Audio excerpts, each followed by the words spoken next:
तो फिल्म की शुरुआत में हम मेन कैरेक्टर ब्रैड को देखते हैं, जो एक पायलट था। वो एयरपोर्ट पर आगे बढ़ रहा था, साथ ही अपनी बेटी से वीडियो कॉल पर बात भी कर रहा था। वो उसे कहता है कि मैं काम खत्म करके जल्दी तुमसे मिलने आऊंगा, जो सुनकर खुश हो जाती है। जिसके बाद ब्रैड पायलट वाले केबिन में आकर अपने साथी पायलट से मिलता है और दोनों अपने अपने बारे में बातें करने लगती है। फिर फौरन बाद ब्रैड को बाहर बुलाया जाता है। एक ऑफिसर उसे बताता है कि इमरजेंसी की वजह से तुम्हें एक कातिल को अपने साथ ले जाना पड़ेगा, जो बहुत ही ताकतवर है, जिसका नाम टोनी है। ये जिम्मेदारी हम तुम्हें इसलिए दे रही है क्योंकि तुम काफी समझदार हो। जिस पर वो मान जाता है और अपने प्लेन के बाकी स्टाफ से आकर मिलता है और ये लोग मुसाफिरों के बारे में बात करने लगते हैं कि सब आ गए हैं कि नहीं। और जैसे ही फिर सारे मुसाफिर आकर प्लेन में बैठ जाते हैं तो ये लोग फौरन अपनी उड़ान भरते हैं। ब्रैड अपने साथी पायलट को बताता है कि मैं अपनी बेटी से बहुत प्यार करता हूँ और बहुत जल्द उससे मिलने वाला हूँ। हमारे एक दूसरे के अलावा और कोई नहीं है। और फिर ये लोग रात तक प्लेन में सफर करती रहती है। लेकिन तभी अचानक मौसम बिगड़ने लगता है, जिस वजह से ब्रैड परेशान नजर आता है क्योंकि उसे कुछ ठीक नहीं लग रहा था। वो सभी मुसाफिरों को सीट बेल्ट बांधने के लिए कहता है। रेडियो के जरिए वो अपने सेंटर से बात करने की कोशिश भी करता है, पर उसकी बात नहीं हो पाती क्योंकि आहिस्ता आहिस्ता यहाँ के सारे रेडियोस काम करना बंद कर देते हैं। अब तभी अचानक बिजली का तेज झटका प्लेन से आकर लगता है, इस वजह से प्लेन हिलने लगता है। ब्रैड को फिक्र होने लगी थी, इसीलिए जब वो सारे मुसाफिरों को देखने जाता है तो उसे सुकून की सांस आती है क्योंकि सब मुसाफिर ठीक थे। पर यहाँ धीरे धीरे करके लाइट बंद होती जा रही थी। जिस बीच एक बार फिर प्लेन को झटका लगता है, जिससे ब्रैड गिर जाता है और उसकी माथे पर चोट लग जाती है। इस सारी सूरत हाल की वजह से सारे ही मुसाफिरों की हालत खराब होने लगी थी। ब्रैड वापस केबिन में आकर अपने साथी के साथ मिलकर प्लेन को संभालने में लग जाता है। काफी मुश्किल टाइम था उनके लिए क्योंकि एक तो रेडियो काम नहीं कर रही थी, ऊपर से स्क्रीन पर भी उन्हें आगे का कुछ भी दिखाई नहीं दे रहा था। तब ब्रैड कहता है कि हमें प्लेन को नीचे लाना होगा क्योंकि अगर एक और झटका लगा तो प्लेन तबाह हो जाएगा। तो फौरन ये लोग प्लेन नीचे लेने लगते हैं। सारे मुसाफिर डरे हुए थे। एक औरत फिर अपनी सीट बेल्ट खोल देती है। उसे देखकर टोनी का ऑफिसर भी ऐसा ही करता है। प्लेन क्योंकि नीचे की तरफ जा रहा था तो ऊपर वाली साइड से वो जोर से टकराती है, इतनी जोर से कि फौरन ही उनकी मौत हो जाती है। अचानक तेजी से प्लेन नीचे आने लगता है। तब ब्रैड और उसका साथी जल्दी से इसे कंट्रोल में कर लेती है। तभी एयर होस्टेस आकर ब्रैड को बताती है कि मुसाफिरों की हालत खराब हो रही है, जिस पर वो कहता है कि सब कुछ संभालो, अपनी अपनी सीट्स पर बैठने का कहो क्योंकि जल्दी हम करीबी एयरपोर्ट पर उतरने वाली है। अब ये दोनों देखती है कि हम एक आइलैंड के ऊपर से गुजर रही है, तो कोई और रास्ता फिलहाल ना होने पर ये इस आइलैंड पर प्लेन उतारने का फैसला करती है। वो कोई ठीक सी जगह देखकर फिर प्लेन को उतार ही देती है। हालांकि उन्होंने इमरजेंसी लैंडिंग की थी, पर फिर भी सही सलामत वो उतर ही गई थी। अब ब्रैड और उसका साथी तब खुश होते हैं जब उन्हें पता चलता है कि थोड़ी बहुत बिजली अभी भी प्लेन में है। इसके बाद ब्रैड सभी को नीचे उतरने का कहता है। उधर प्लेन की कंपनी का मालिक भी देख लेता है कि अचानक प्लेन कहीं गायब हो गया है क्योंकि उसने प्लेन को लैंड होते हुए नहीं देखा था और काफी देर से रेडियो खराब होने की वजह से उसका राब्ता भी नहीं हो पाया था, इसीलिए वो थोड़ा टेंशन में नजर आता है। अब एयर होस्टेस ब्रैड को आकर बताती है कि टोनी को लाने वाली ऑफिसर की मौत हो गई है। जो सुन ब्रैड को दुख तो होता है, पर वो उसे कहता है कि चलो जो भी हुआ अब बाकी मुसाफिरों का ख्याल रखो। अब सारे लोग इस सोच में थे कि हम यहाँ क्यों उतरे हैं, जिस वजह से ब्रैड सामने आकर बताता है कि इमरजेंसी की वजह से हमें यहाँ उतरना पड़ा। प्लेन में अभी भी थोड़ी बहुत बिजली मौजूद है, जिससे हम बाकी बिजली की चीजों को ठीक कर लेंगे। तब तक आप लोग यहाँ आराम से रहिए, खाना पानी मिलेगा और रहने की जगह भी, और आप लोग घबराइएगा नहीं, बहुत जल्द हम यहाँ से निकल जाएंगे। उधर प्लेन कंपनी के मालिक की मुलाकात एक रेस्क्यू एक्सपर्ट से होती है, जो ऐसे लोगों को खोज निकालने का काम करता है जो मुश्किल में कहीं फंसे होते हैं। कंपनी का मालिक उसे कहता है कि मुझे मेरे प्लेन की सारी डिटेल्स, जैसे कि वो कहाँ गया, उसके वर्कर्स, मुसाफिरों की सबकी जानकारी चाहिए। अब ब्रैड प्लेन के पास आकर उसे ठीक करने में लग जाता है, पर वो देखता है कि प्लेन में पावर बिजली काफी कम है, इसीलिए इनको इंतजार करना होगा क्योंकि रेडियो भी अभी काम नहीं कर रहे। फिर जब वो इस बारे में अपने साथी पायलट को बताता है तो उसका साथी नक्शा देखकर बताता है कि हम एक प्राइवेट आइलैंड पर फंसे हुए हैं। ये कोई आजाद जगह नहीं है, बल्कि यहाँ एक प्राइवेट आर्मी का कब्जा था, जो बुरे लोग थे क्योंकि उसमें सारे ही गुंडे थे और अगर उन्होंने हमें कोई भी नुकसान पहुंचाया तो गवर्नमेंट भी हमें नहीं बचा पाएगी। जो सुन ब्रैड कहता है कि अब कैसे भी करके हमें अपनी रेस्क्यू टीम को यहाँ बुलाना ही होगा ताकि वो आकर हम सबको बचा ले, क्योंकि यही एक रास्ता है यहाँ से निकलने का। अब ब्रैड सबके पास आकर उन्हें बताता है कि किसी खराबी की वजह से रेडियो अभी भी काम नहीं कर रहा, जो सुनकर सारे लोग काफी परेशान हो जाते हैं। ब्रैड उन्हें भी तसल्ली देता है कि हम आइलैंड की दूसरी साइड पर जाकर रेडियो को ढूंढेंगे और अपनी टीम से रेस्क्यू टीम को यहाँ भेजने के लिए कहेंगे, जो आकर आप सबको बचा लेगी और मेरे साथ टोनी जाएगा। ये कहकर वो टोनी की हथकड़ी खोल देता है और ये लोग आगे बढ़ जाते हैं।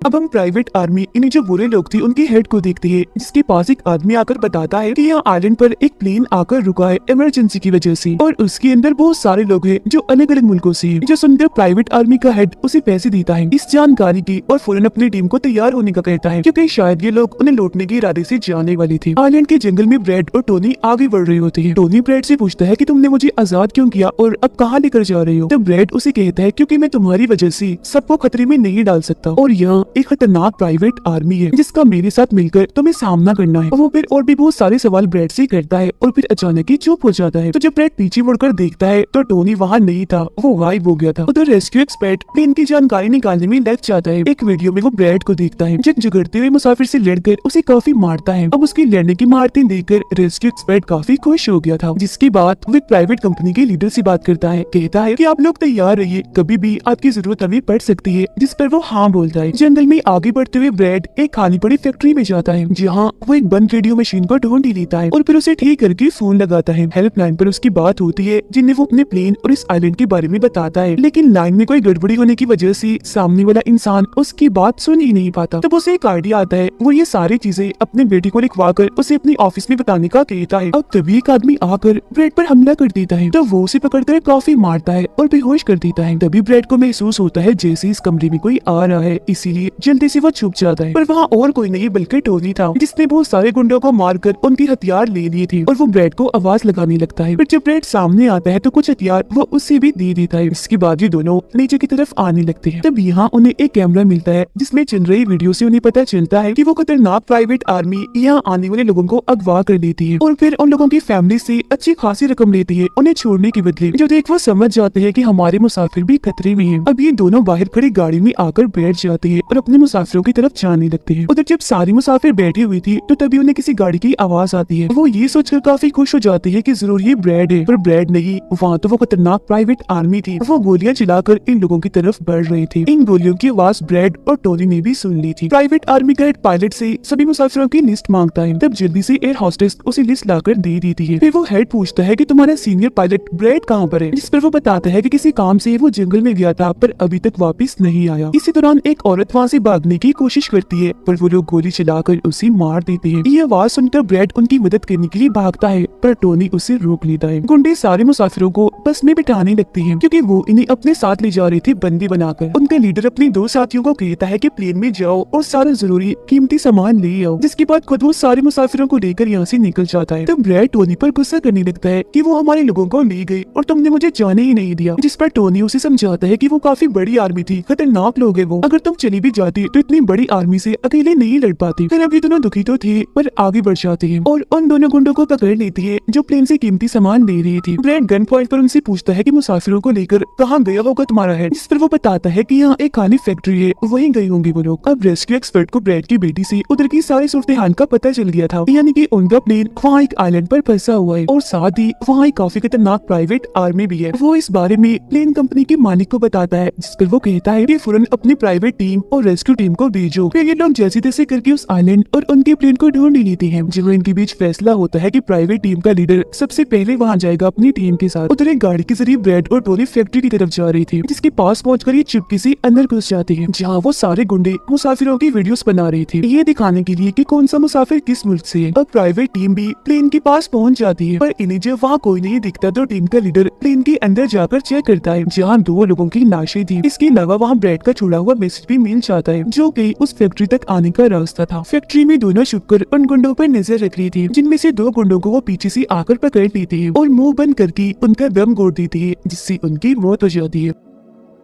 फिर ये खुफिया दरवाजे से आगे बढ़ते हैं और एक कमरे के बाहर जा पहुंचते हैं। उस कमरे के अंदर ही सारे मुसाफिरों को कैद किया हुआ था। वहाँ बहुत सारे गार्ड्स खड़े हुए थे, जिन्हें देखकर टोनी को काफी गुस्सा आ जाता है, इसीलिए वो वहाँ पड़ा हथौड़ा उठाकर एक एक करके सभी को मारता जाता है। फिर ब्रैड एक गुंडे से चाबी लेकर उन मुसाफिरों को कमरे से आजाद कर देता है। वो फिर सबको कहता है कि जल्द से जल्द प्लेन के पास पहुंचो, क्योंकि रेडियो के जरिए उन्हें मदद मंगवाई है, रेस्क्यू टीम आती ही होगी। जिसके बाद वो सब लोगों को बस में बिठाता है। तभी टोनी उसके पास आकर बताता है कि वहाँ बाहर बहुत सारे गुंडे खड़े हुए हैं, तो हम यहाँ से नहीं निकल सकते। वो जब फिर मुसाफिरों को परेशान देखता है तो कहता है कि मैं मुसाफिरों का ध्यान भटकाऊंगा, जबकि टोनी तुम सभी मुसाफिरों को यहाँ से ले जाना। जो कहकर ब्रैड वहाँ से निकलकर गुंडों के पास आता है, उनके हेड से बात करता है कि मेरी टीम यहाँ आ रही है, इसीलिए तुम मेरे मुसाफिरों को छोड़ दो। अब तभी गुंडे आकर उसे मारने लगते हैं और उनका हेड कहता है कि ऐसे कैसे छोड़ दूं, पैसों के बगैर मैं किसी को नहीं छोड़ता। जिसके बाद अब वो गोली से जैसे ब्रैड को मारने वाला होता है कि तभी प्राइवेट टीम यहाँ आकर उन पर हमला कर देती है। वो काफी गोलीबारी करती है, जिसमें बहुत सारे गुंडे मारे जाते हैं। इसके बाद वो ब्रेड को लेकर यहाँ से जाने लगते हैं। बस में बैठकर निकल जाते हैं। गुंडों का लीडर देखता है कि बाकी गुंडों के साथ साथ मेरा भाई भी मारा गया है, तो उसे काफी गुस्सा आता है। इसीलिए वो अपनी टीम को कहता है कि जल्दी करो, तैयारी पकड़ो, और हाँ, किसी को भी मत छोड़ना, एक एक को चुन चुन कर मार देना। गाड़ी में ब्रेड उस प्राइवेट टीम से बात करने लगता है, तो उनका हेड उसे बताता है कि हम छोटी सी प्राइवेट टीम है जो बस तुम्हें यहाँ बचाने की मिशन में आई है, क्योंकि हम कोई रेस्क्यू टीम नहीं है। उन्हें आने में तो अभी और भी वक्त है। जो सुन ब्रेड घबरा तो जाता है, पर कहता है कि कोई बात नहीं, मेरे पास एक आइडिया है। इसके बाद ये लोग भी प्लेन के पास आ जाते हैं, जहाँ सारे मुसाफिरों को टोनी पहले ही ला चुका होता है। ब्रेड फिर अपने लोगों को कहता है कि एक प्राइवेट टीम हमारी मदद करने यहाँ आ गई है, और अब उनकी मदद से हम प्लेन को चला लेंगे और फौरन यहाँ से निकल जाएंगे। तो आप सब लोग जल्दी से प्लेन में बैठ जाएं, क्योंकि हम रेस्क्यू टीम का इंतजार नहीं कर सकते। उन्हें आने में वक्त है, और अगर हम यहाँ रुके तो उस खतरनाक आर्मी के हाथों मारे जाएंगे। जो सुनकर सारे लोग प्लेन में बैठ जाते हैं, जबकि ब्रेड प्राइवेट टीम के लीडर के साथ मिलकर प्लेन को ठीक करने में लग जाता है। जहाँ तभी वो गुंडे आकर इन पर हमला कर देती है, जिनको देखकर प्राइवेट टीम उन्हें रोकने में लग जाती है, और यहाँ दोनों तरफ से ही काफी गोलीबारी होती है। पर इस टीम के पास काफी अच्छी गन्स थी,